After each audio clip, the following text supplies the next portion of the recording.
B.J Novak's directorial debut, Vengeance, is now out in theaters, so let's see if it's worth your time. Hey everybody, my name is Justin here. I try to watch everything that hits theaters and on streaming services. If you guys are like me, make sure to hit the subscribe button down below for more up and coming content.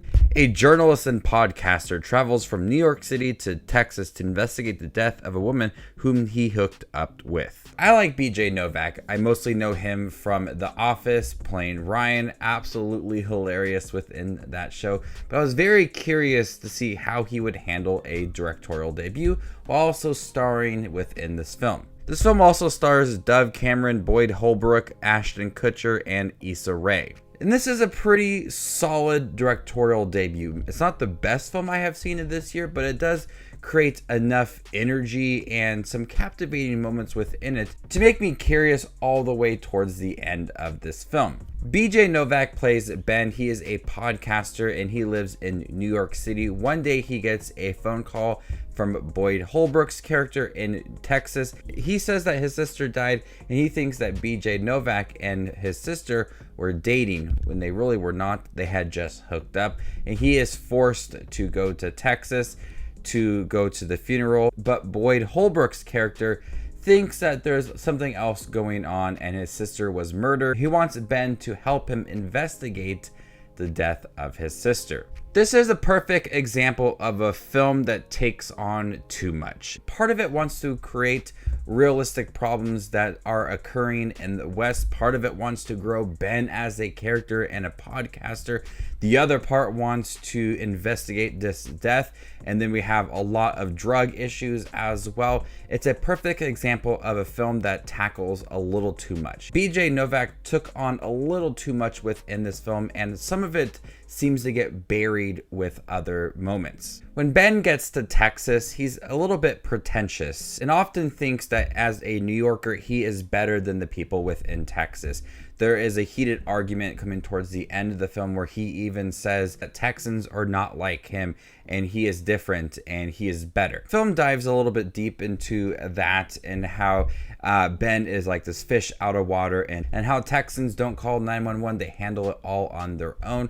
But this character starts off as somebody that goes to Texas, doesn't really want to go there, attends this funeral, but sees this chance to have this podcast that could be popular for him. So he takes it on and interviews the whole family, including Dove Cameron and Boyd Holbrook. But we start to see this kind of relationship develop amongst all of them, the family and Ben, and that is where the character of Ben is starting to grow, and the podcast might not be about this investigation anymore. It might be about how he's realizing things about life in Texas. It starts to turn into this character piece about Ben and growing him, while we also have everything going on, the investigation, trying to find the girl he dated. We have Ashton Kutcher in there. There's a lot going on within this film, and certain moments seem to have this lack of focus or this lack of conclusion to certain parts, because there's a little too much going on in here that we feel like some moments feel a little bit underdeveloped. Certain conversations between people like Boyd Holbrook and B.J Novak, it seems like it could be a little more emotional and a little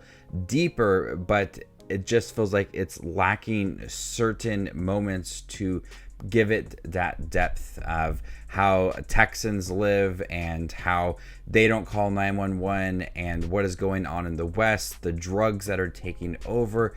It seems like there's too much focus on B.J Novak's character and his podcast and him growing as a character, when everything else seems to be important, but it doesn't get that. But I don't get that vibe within it. While we have some serious moments going on in here, it is a dark comedy. There is a lot of humor within here. Jokes surrounding how he hooked up with this girl and they're not dating, the drug crisis in Texas.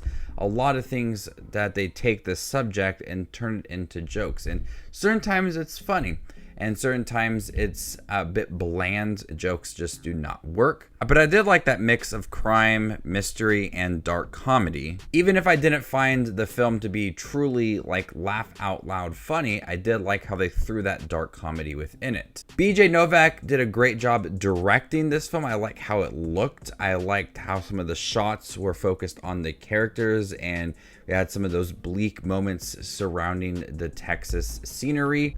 But once we kind of dig deep into Ben as a character and his time in Texas, I started to appreciate some of the characters a little more.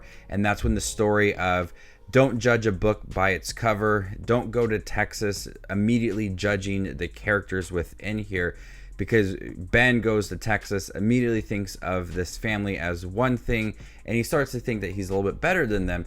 But once we get to know these characters, they become very likable characters, and that strong family bond is there. And I like that story of don't judge the book by its cover and don't judge someone right away, because these are characters that I ended up liking throughout the film.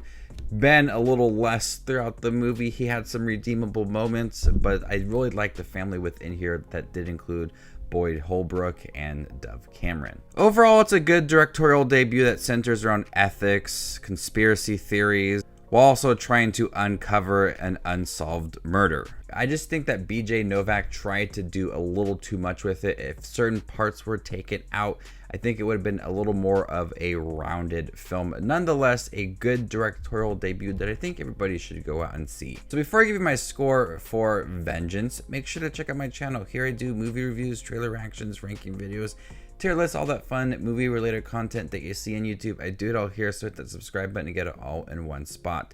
And if you'd like to see where Vengeance ranks amongst all of the other 2022 releases I have seen this year, follow me on Letterboxd, and there you can find my ranking. I'm going to go ahead and give Vengeance a B-. Thank you guys for checking my review for Vengeance. It's in theaters now. Have you guys seen it by chance? What do you think about it? Let me know in the comment section down below, and stay tuned for more up and coming content like this. My name is Justin Watches Movies, and you guys stay classy, YouTube.